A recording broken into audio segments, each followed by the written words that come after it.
In the dead of a Roman night, a contest of shocking depravity was underway.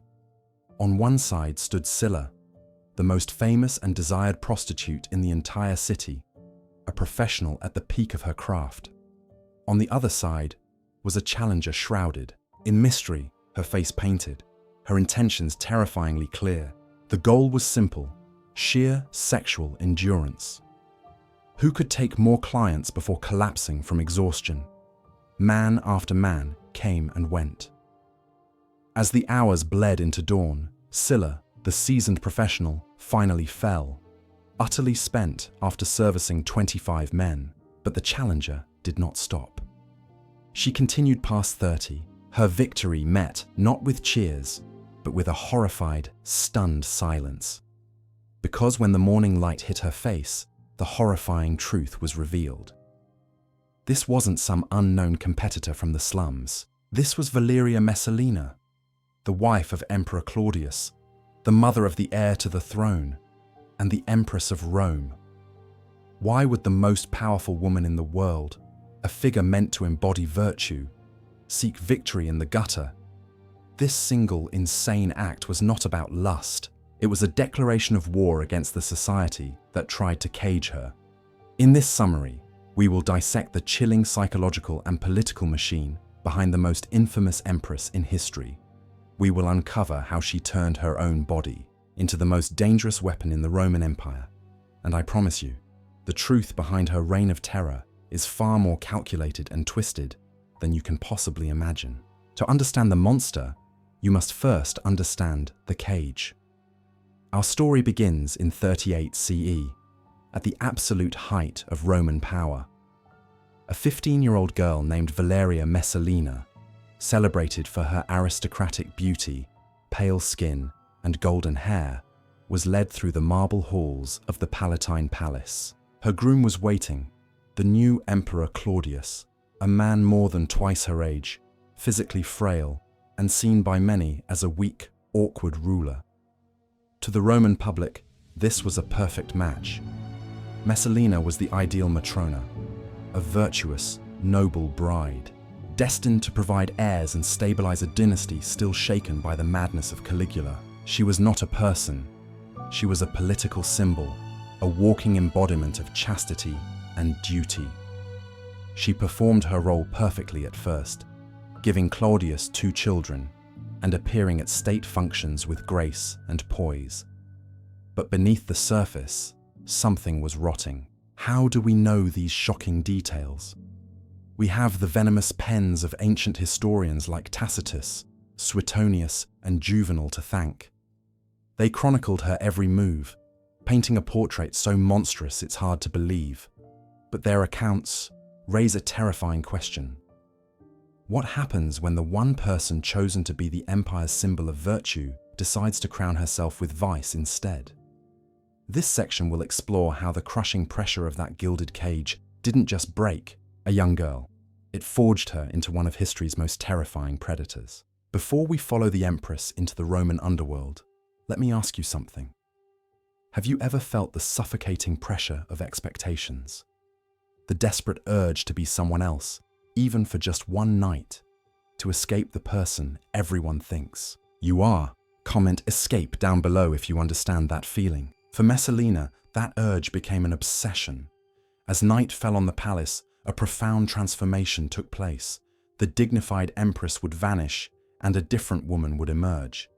Disguised in a common wig and cheap clothes, she would slip out of the palace gates and make her way to the Subura, the most crime-ridden, violent, and sordid district in Rome. There, amidst the filth and desperation, the Empress of Rome would rent a cheap, squalid room in a brothel, put on the grease paint of a common prostitute, and serve any man who could pay the fee. Ancient sources claim she did this for the thrill, for rebellion, and for an insatiable lust. But the truth is colder and more complex. This wasn't just about sex, it was about power. In the palace, she was an object, a symbol controlled by others. But in the filth of the brothel, she was in absolute control. She inverted the power dynamic of her entire world. It was the ultimate act of rebellion against the role she was being forced to play. and it was only the beginning of her descent. Her secret adventures in the slums were not enough. The thrill of a double life began to fade, and Messalina decided it was time to bring the chaos home. The opulent, silk-draped halls of the imperial palace were about to become her new stage. She began hosting extravagant banquets, but guests soon realized these were not celebrations. They were traps. Picture the scene.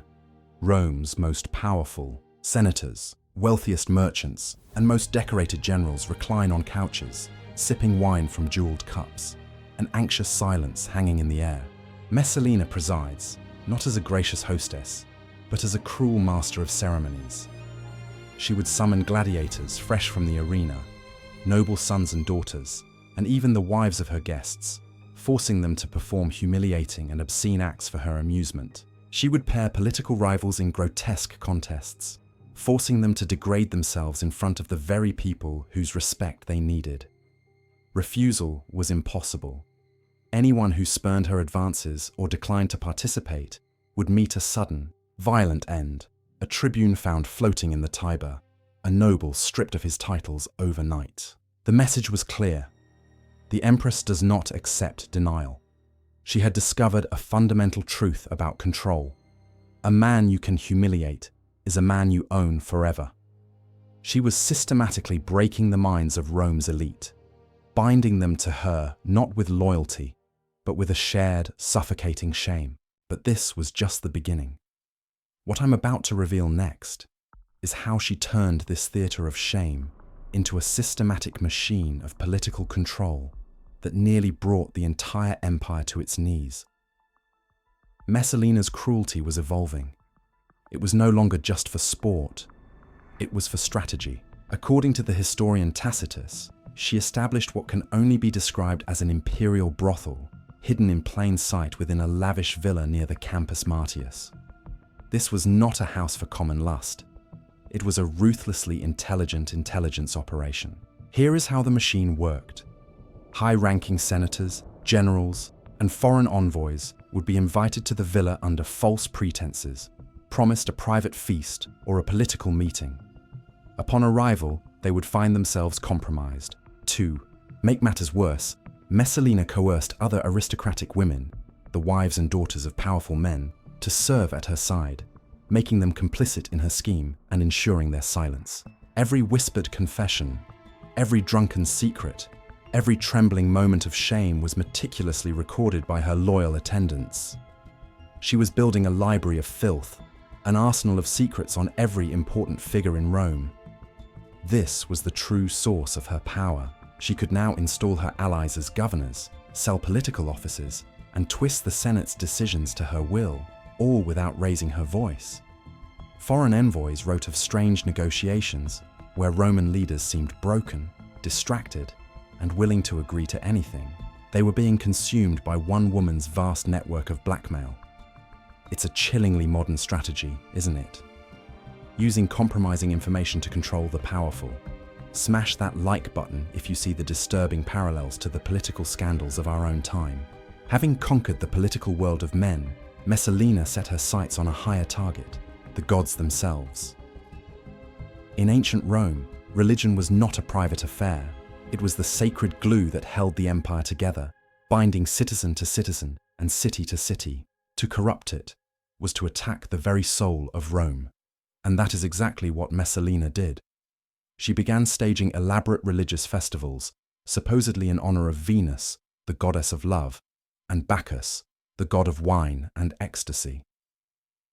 These events would begin with a deceptive solemnity. Incense would climb towards the heavens, and Messalina herself would appear draped in the robes of a priestess, lulling her powerful guests into a false sense of security. Then, at the height of the ceremony, she would theatrically tear the sacred robes from her body and command the attendees, senators, nobles, and their wives, to enact obscene rites in the name of the gods. This was far more than just an orgy. It was a calculated act of supreme blasphemy. By twisting sacred rituals into a performance of her own depravity, she sent a chilling message. The gods of Rome were irrelevant. She implied that she alone was, The true deity in the palace, a goddess not of love but of absolute domination. It was the ultimate expression of her megalomania, a declaration that she had risen above the laws of both man and heaven. But wait until you hear what this did to the average soldier.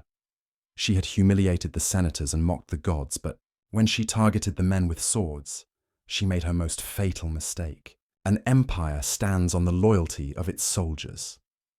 The Roman legions were the most feared fighting force on earth, but their strength came from discipline, honor, and faith in their leaders.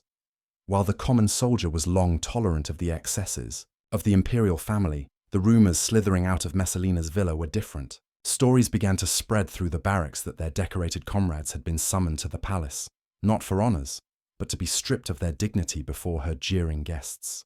For men hardened by war, who faced death on the battlefield, this form of humiliation was a fate worse than any enemy blade. One soldier who escaped her clutches was quoted as saying the experience was worse than battle, admitting, "Blood dries. Shame never does." That single sentiment captures the poison she was injecting into the military's morale.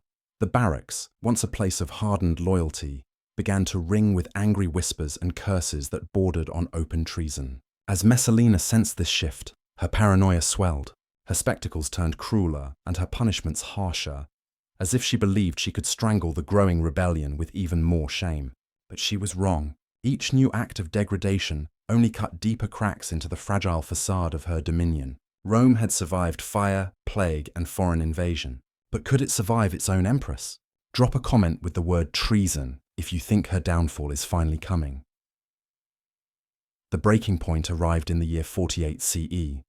With an act of such breathtaking audacity, it still staggers historians. While Emperor Claudius was away from the capital, attending to business in the port of Ostia, Messalina made her final, fatal move. She decided to get married. This was not a secret affair or a private oath. It was a full public Roman wedding ceremony, complete with priests, witnesses, and sealed contracts. Her new husband was her long-term lover, the handsome and ambitious senator Gaius Silius. In the eyes of Roman law and religion, she was now legally married to two men at once, one of whom was the Emperor of Rome. Let's be clear, this was not a crime of passion. It was an open declaration of war. This was Messalina stepping out of the shadows of sexual manipulation and into the daylight of high treason. She was making a direct play for the throne, likely believing she could depose the weak Claudius and rule through her new puppet husband. It was the ultimate gamble, born from a compulsion to escalate until either she ruled everything or everything was destroyed. She had finally overplayed her hand. The news of the wedding spread like fire. Loyal freedmen in the palace, horrified by this open revolt, ran to Ostia to inform the emperor. At first, Claudius laughed, dismissing it as a wild, unbelievable rumor. But as undeniable proof was laid before him, witness testimony, the signed marriage contract, his laughter turned to ice-cold fury. The perpetually mocked, publicly cuckolded emperor finally snapped. Claudius marched back to Rome with the elite Praetorian Guard at his back. The power dynamic of the entire empire flipped in a single afternoon. The predator had become the prey. Messalina was found in the beautiful gardens of Lucullus, the very palace she had ruled like a vicious goddess. The ancient writers describe her last moments with cold, unforgiving clarity. Her arrogance evaporated, replaced by frantic panic. She begged for her life. She pleaded.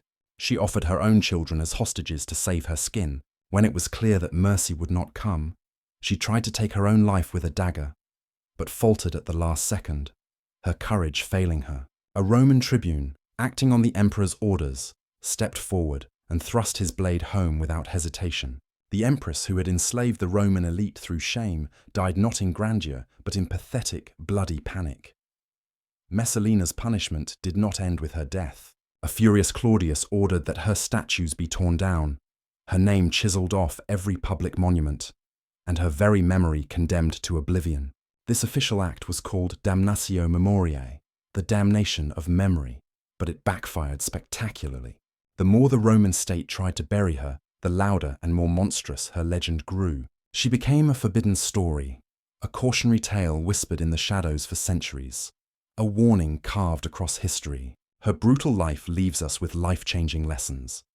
First, corruption is an internal disease. Empires do not only fall to invading armies, They decay from within when leaders put their own decadent appetites above the health of the state. Second, lust for power is deadlier than lust for the flesh.